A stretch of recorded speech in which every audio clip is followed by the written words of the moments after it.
You are now watching the Biz to Biz podcast with Alan and Justin. Yo, what's up, everybody? It's Justin live from B2B Vault, the Biz to Biz podcast, powered by Nationwide Payment Systems, hosted by this guy, the Brooks Robinson of payment processing himself, Alan Kopelman. And in today's question, we'll be asking, the good old, how to sell to anyone. Can you sell to anyone and everyone? It's a tough one, but how you doing, sir? Doing good. How you doing? Can't complain. No one wants to hear it anyway. Okay. So you want me to dive in? Whatever you want to do, man. Well, real quick, today's date is August 15th, 2024. It is 11:32 a.m. on a Thursday. One thing I always say about sales is you got to have, if you're just starting out or you're in it for a while, I'll talk to sales reps that work with us. And, a lot of times they're complaining about not closing deals or not finding enough deals. And it's whether people want to say it or not, it's a numbers game. Okay. And you got to fill up a pipeline. If you go, like, I would hire people years ago, they would, when we were really into like doing everything door to door back in the dinosaur days. Mm-hmm. And, I would hire people. They go, I went to 10 businesses and 10 people threw me out. You didn't go to enough businesses. You need to go to 100 every day, if that's what you need to do, because for all that, you get paid to hear yes. So you're going to hear a lot of no's before you hear a yes. And that's when gas was cheap. Yes, gas was much cheaper at that point in time. Trying to go to 100 businesses, this is today, and you getting told no. Well, it's the same. And you not making no money. How the hell are you going to even? No, but I'm just saying it's the same thing as making phone calls. If you're doing telesales and you're making phone calls or you're sending out emails, you're going to have to send out a high volume of You're going to have to send out a hell of a lot more than 100 cold emails. Right. You're going to have to send out 10,000 cold emails. Yeah. And you're going to have to make 10,000 calls. Yeah. I mean, because... Well, I'm just saying, you have to think about, like, where are you selling? My argument with all that shit, yeah. It's, I get it. Like, that's, right. It is what you got to do, but why wouldn't you just, instead of going straight for the, like shot in the fucking dark, pardon me, why wouldn't you actually try to know the business, like know your customer, right? Like for me, when I was finding customers and clients for Digital 1380, I realized no one wants to talk on the phone, and business owners don't have time to chit chat. They don't want to, they don't want to talk about their website. So you got to catch them at the opportune time. That's with anything. Well, for sure. But what I'm getting at is if you're providing a solution to a problem, yeah, you can sell to anyone. Once you find once you find out the problem that business owner is having, you can find the solution. Right. But it's you doing the diligence of actually going out and knowing your customer. Like Alan and I argue, and I'm get ready to toss this whole office some days, because it's like we offer Nationwide Payment Systems office services to every business is known to man. And I'm saying that he'll disagree, but at the end of the day, if you're processing over 25 to 50K a month, we want your business, right? So as a marketing perspective, it's damn near impossible, okay? And when we try to get like down to the nitty gritty to find a niche, right? To find some low hanging fruit that we can just bombard. I'm talking like World War II Blitzkrieg bombard right. the industry, okay? and I'm not saying we stop selling to all the other people, but what I'm saying is if you focus on a niche and you know that they have problems in a specific area that you can fix, that is your win. That's your in. That's how you can sell to every business type. Because if more than likely that business type, they have the same ills. It's because industry typically runs the same, right? Like not many. It does, obviously there's unique businesses inside of an industry, but typically that industry, they all get their same products. There's the stuff from the same places, from the same regions and stuff like that. So once you can figure out that, okay, this company, ABC, has a real big problem with accepting payments with their guys on the road, and average ticket sale is like $1,000. Okay. Get after them. Yeah, the whole thing. Find a solution. Okay, yeah. We got the mobile dongle. Yeah, you'd be surprised. We have a lot of clients, like they're in businesses where they could use like the mobile readers, and they don't want to figure out like how to do it. Like I was talking to a guy yesterday. He's like, I don't want my employees using those things on their phones. Great, no problem. What you do is either go give them all cell phones, which you don't want to do. You could get Metro PCS dirt cheap, right? Or Cricket or whatever, like the cheapest phone possible. I mean, you can order wholesale phones online. Right. Or let's say that they will be in locations where there will be Wi-Fi. You could just go buy any used iPhone or Android phone. Why do they need a phone, though? They could use a tablet. I'm saying they're on the road. They just use the little. Because it needs to work with a phone. You need to have conductivity.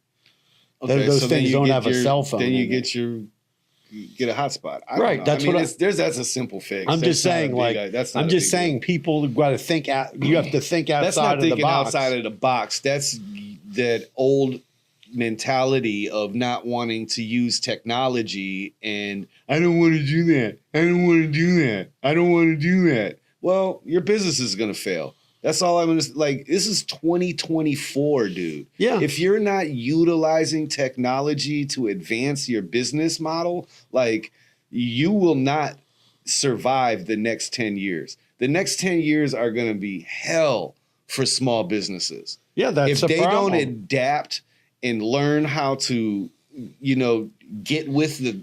It's the same shits, thing. Like customers, they need to get with the shits, man. It's like customers don't want to give you their credit card number over the phone.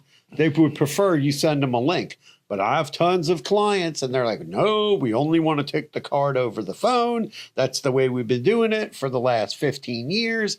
And I say, you're going to have pushback from younger business owners. They're going to say, hey, just send me a link so I can pay you. Right. You got to change with the times. Like because people are in traffic, man. They don't have time to be like pulling out their wallet. Like in this age of this day and age, pay like their bill everything is already loaded on the phone, bro. Like you send me a link to a pay, all I have to do is click that link, show my face, and it's paid. Right. So like. The processes that these companies have, a lot of it is just like infrastructure. And if you could get in there, like as a business consultant, I'm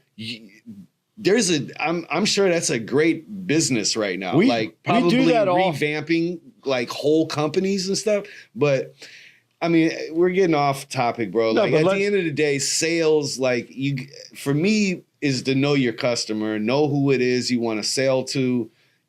If you provide a solution to that problem, go out there and tell people about it. So here's some things I say about sales. One, you should always read sales. You got to read a couple of sales books.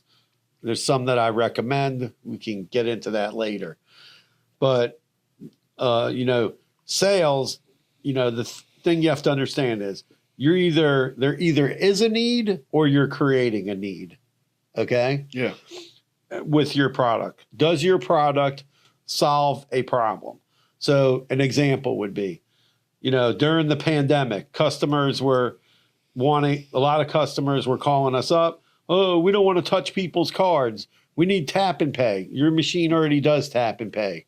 Oh, what do you mean it already does it? Yeah, it's on the little thing is on there. You just never used it before, right? You never used it before. And then they go, oh, wow, it does work. They go try it out. And, and we see, an increased amount of people using the tap and pay, the Apple Pay, Google Pay, and all that. When we first introduced it in 2015, literally we had a customer at the time at 150 shoe stores, and then their clientele was all younger. And the guy couldn't believe how many, he goes, nobody's going to pay with Apple Pay.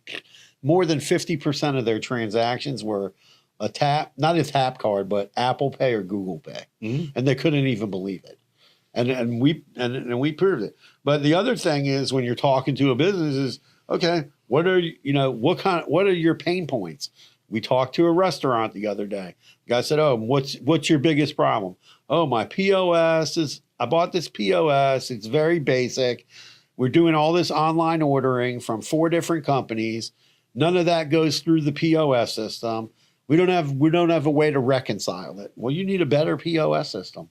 And so, now we're getting in there. Saving money.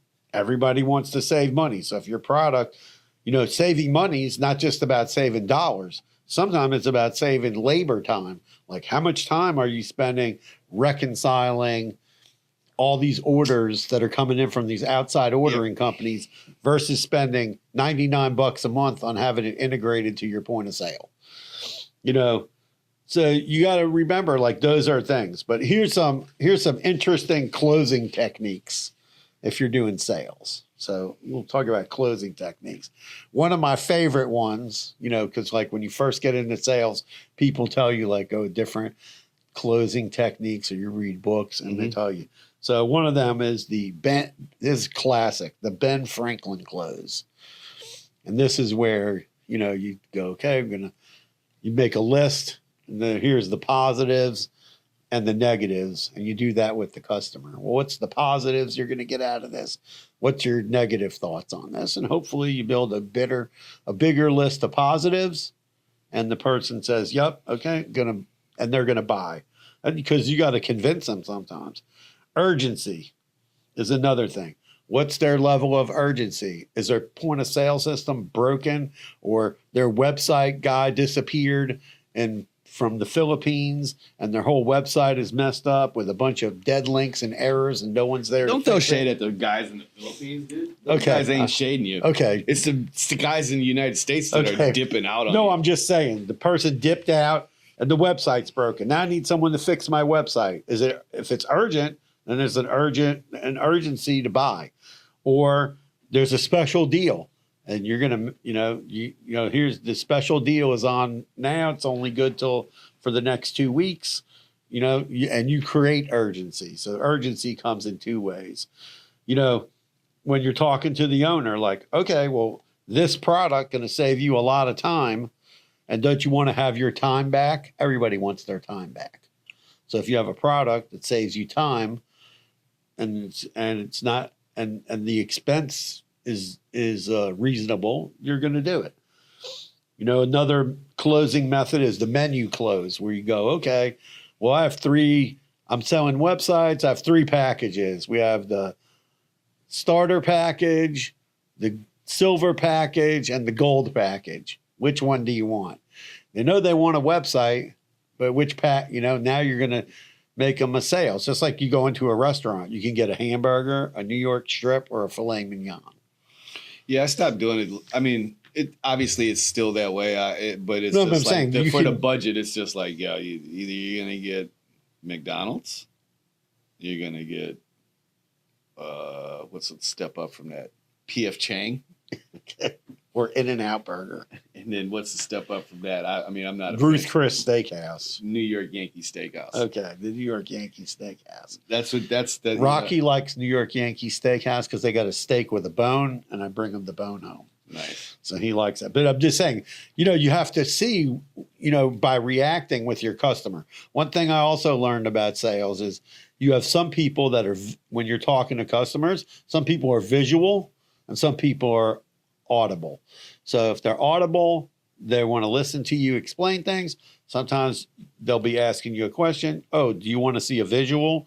And that's when you're running them a demo or showing them examples, right? Because you got to figure that out when you're talking. I think now prospect. I think now you kind of got to run those concurrent. Well, yeah, but you have to see. Sometimes you might be dealing with somebody like we had. If you're dealing with somebody that's 97 years old and we had a guy cataracts. We had a guy, and he's like, well, "I want to see the point of sale system working." Great. Here's a restaurant. We'll take you over there for lunch. And they went for lunch, and we told the manager the guy was coming in, and they saw the point of sale system working, and now they want to use it.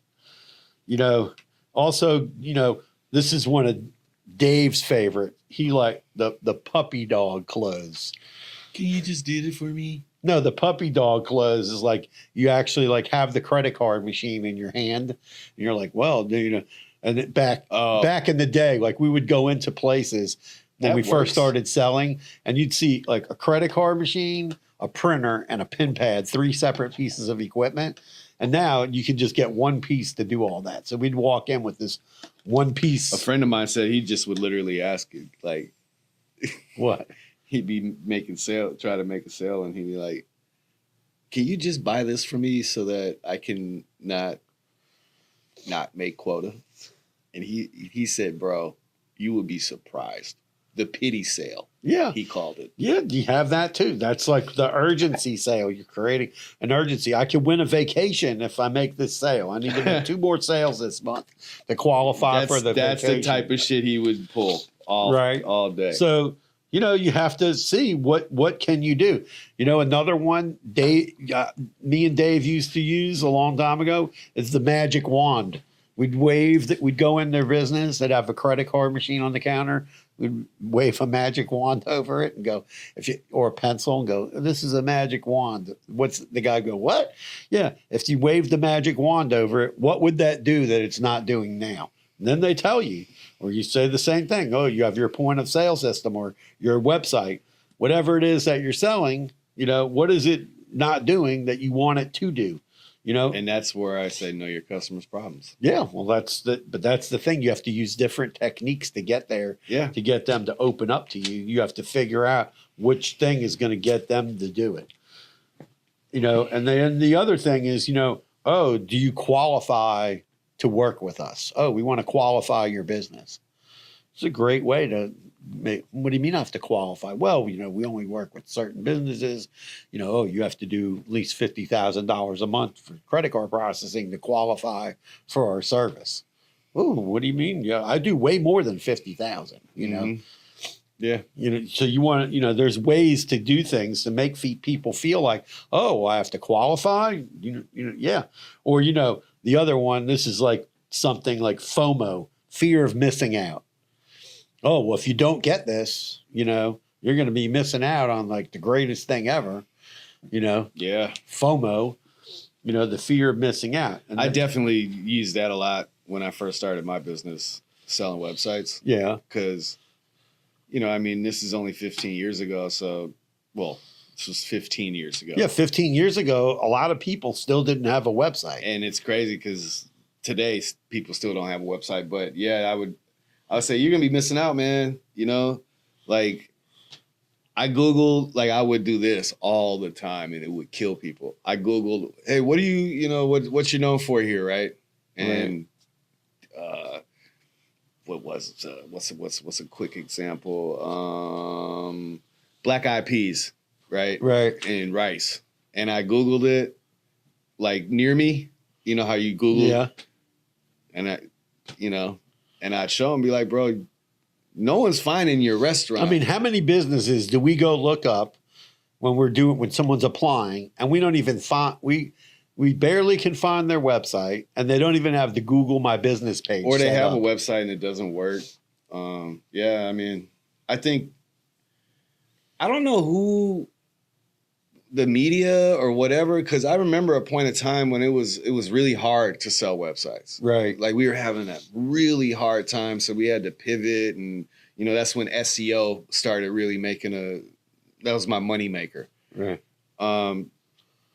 So I don't know, like it was like transitioning into this weird phase of where like it was Facebook. That's what it was. It was like, I don't need a website. I'm on Facebook. Right. And we would be like, what the hell are these people talking about, dude? And like, and then I'm like, all right, this is gonna phase out, right? Because that was all a push from like social media, Facebook. It was like, oh, set up your business profile on Facebook. And it was that like this, this big hype around it, like, oh, if you do this, if you build it, they will come type right. shit. You know what I mean?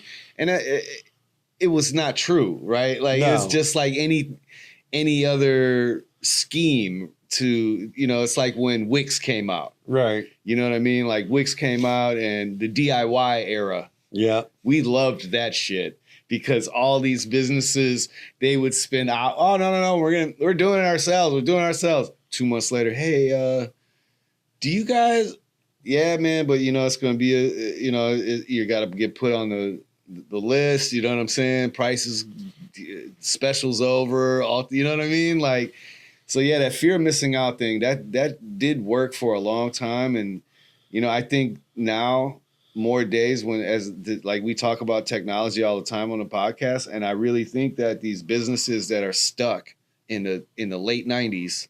Early 2000s, I don't see them lasting another 4 or 5 shit. I'm gonna say 2-3 years. Bro. You got to make changes, and people like not monetizing their business correctly and not thinking about monetizing it. I mean, just the question, I'm not going to talk about the opportunity that we were talking about yesterday, but I mean, the fact that you can't go somewhere and buy those replacement parts now is befuddling. Yeah.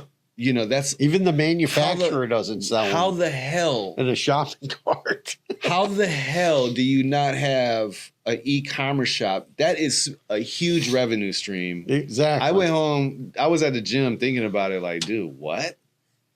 I'll show and you. There's how many of these out there? Thousands, bro. Here's that is just. You're dropping the ball. I'm going to tell you the craziest thing that happened in business for us. In 2014 and 2000, even earlier than that, I posted a video today on my Facebook that was from 1985 or something, or 95. And it was all about EMV cards, right? Oh, yeah, we're going to have these EMV cards, blah, blah, blah, blah, blah. So EMV became mandated in the United States in October of 2015. Leading up to that, right, there was a lot of BS machines being sold, and they had the EMV slot, but none of it worked because there was no software, and these things require injections. Like when we used to buy a credit card machine in the old days, you would just buy a plain box.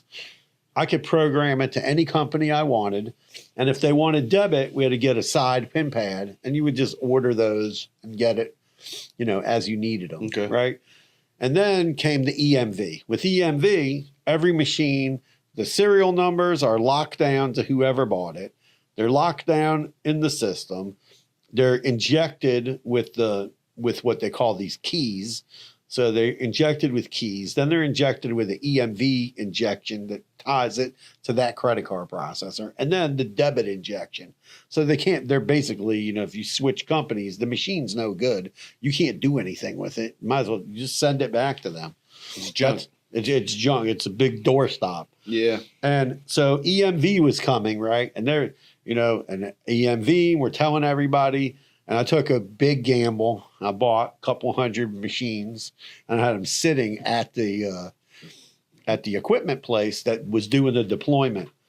And all of a sudden, nobody was buying these machines. And then all of a sudden, it starts hitting the news.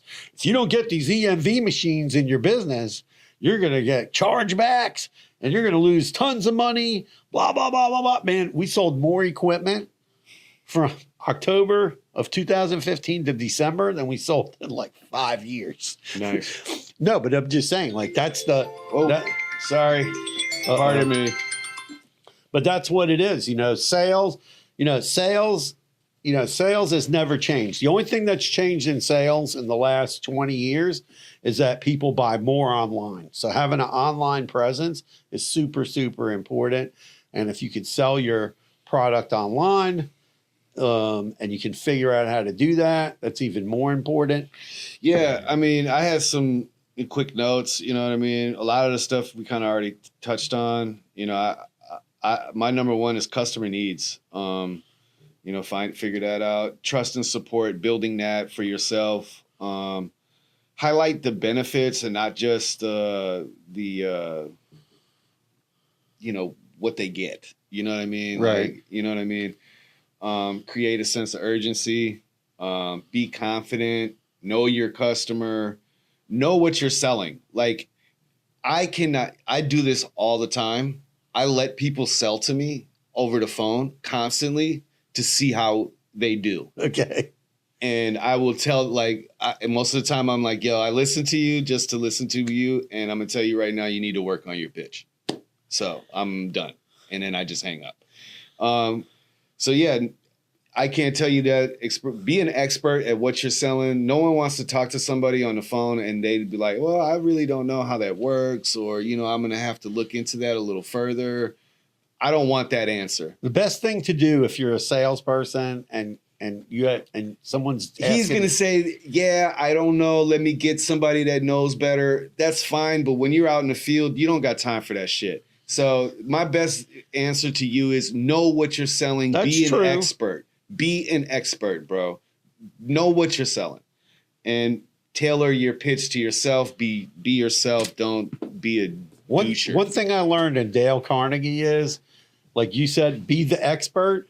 You really have to be the expert and you need to believe you're the expert so that when you're out there doing a sales presentation or you're networking, that you tell them, oh, I'm an expert in credit card processing. Dude, I can't tell you how many arguments I've gotten into with people. Like, how are you going to tell me how to build a website? Do you want to build the website? Can you build the website? Right. Don't tell me I am the expert. You hired me to do the job. Whatever. Like I was an asshole a lot of times in my life. Yes, I am that guy. And I will tell you, you don't know what the hell you're talking about. Quick. So, but yeah, man, that's the pod. Let's go make some sales, everybody. Watch Boiler Room. Boiler Room, great movie. What's another sales movie? Another sales movie besides Boiler Room? Glenn Gary, Glenn Ross. That's an old time movie for sales. Listen, I'm trying to remember. Now you put me on the spot. Sales movies. Boiler Room is the only one that really comes to mind to me. That's like, well, they're doing phone sales. They're doing all kinds. They're scamming. Yeah, it's just business. Don't scam. No scammers. Yeah, don't be a scammer. Death to you scammers. Well, not death. Just maybe you lose a couple fingers. Tired of you Twitter finger. Ugh. No, you gotta. Have an online presence, have a LinkedIn. Believe it or not, you're going to call people. They're going to go right online and see if they can find what they can find out about you, your company, or who you work for. That's a fact. So, all right, man. That's peace fast. out. Subscribe to the channel for us, please. Peace.